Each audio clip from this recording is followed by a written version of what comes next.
Naibu Waziri wa Madini Dr. Steven Kiruso kwa niaba ya Waziri Mkuu wa Jamhuri ya Muungano wa Tanzania Dr. Mwigulu Nchemba ametoa wito kwa kampuni za sekta ya madini na nishati kuhakikisha wanawake wanapewa nafasi sawa za ajira na kushiriki kikamilifu katika shughuli za kiuchumi.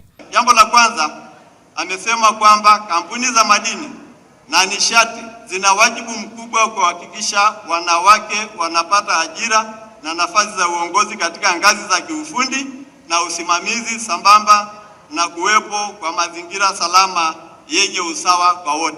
Akizungumza usiku wa Machi 27, 2026 katika hafla ya jukwaa la Pre-IWD, yani Pre-International Women's Day, kama sehemu ya maadhimisho ya wanawake duniani, ambapo amesisitiza pia umuhimu wa biashara zinazomilikiwa na wanawake kujumuisha katika zabuni mbalimbali, huku akihimiza wadau kuweka kipaumbele katika mafunzo na uhamishaji wa teknolojia ili kuwajengea wanawake uwezo wa kushindana katika sekta hizo.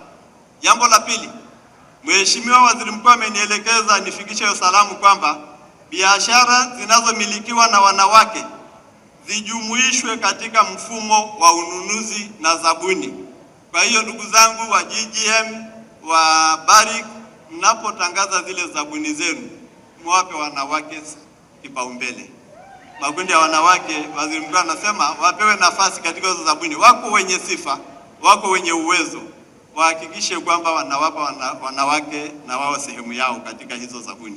La tatu, Mheshimiwa Waziri Mkuu ameniagiza niseme kwamba wadau wa nishati na madini waweke kipaumbele cha uwekezaji katika mafunzo na uhamasishaji wa uhamishaji na technology transfer kwa lugha ya kigeni, ili waimarishe na kuwajengea wanawake ujuzi wa kisasa katika shughuli zao katika sekta yetu ya madini, kuanzia utafiti, uchimbaji, uchakataji na uongezaji madini thamani.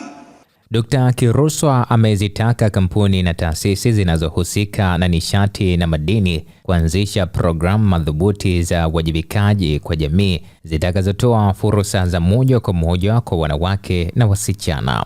Mheshimiwa Waziri Mkuu ameelekeza kwamba kuweko na programu za uwajibikaji kwa jamii ziwe zinawanufaisha moja kwa moja wanawake na wasichana katika maeneo yanayozungukwa na migodi na miradi mingine ya nishati.